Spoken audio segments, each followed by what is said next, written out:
Welcome to Eagle Channels. Our topic today is Korea will spend 790 billion won this year to assist new businesses in the content industry.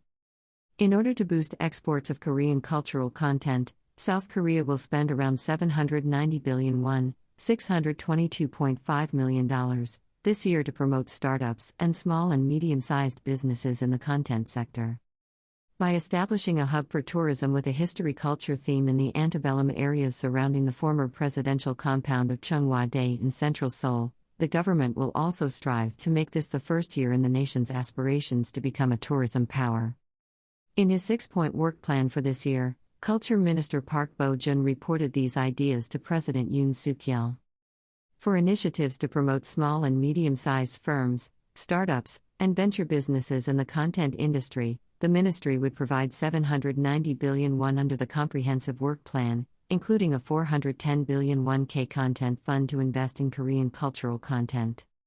The 790 billion won represents the highest government loan ever given to such companies. Last year, the Culture Ministry invested 526.8 billion won on their assistance. The phrase content industry is used to refer to businesses that distribute works protected by copyright to the general public, including those in the publishing, music, gaming, broadcasting, film, cartoon, and character industries. The ambitious aim comes as the sector has recently overtaken other export sectors as the global popularity of Korean pop culture items like movies, TV dramas, and pop music, generally known as Hallyu, has increased. According to government data released on Wednesday, the country's exports of cultural content reached an all-time high of $12.4 billion in 2021, driven by the global rise of Korean pop culture. According to the Cultural Ministry, the amount is significantly more than the prices of household appliances, $8.67 billion, secondary batteries, $8.67 billion, electric vehicles, $6.99 billion, and display panels, $3.6 billion. The government will aid startup and venture companies in the sector in the early stages of creating and planning their concepts into reality.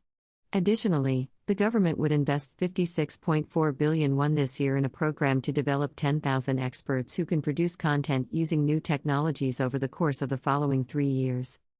Another important tenet of the 2023 work plan is to link the revival of tourism in the nation with the rising appeal of Korean pop culture abroad. To boost tourism to the nation, the government will declare 2023 the year of Visit Korea and host roadshows in 15 major cities throughout the globe. The former presidential palace of Cheongwa-dae in central Seoul will serve as the focal point of a tourism cluster in the historic neighborhoods.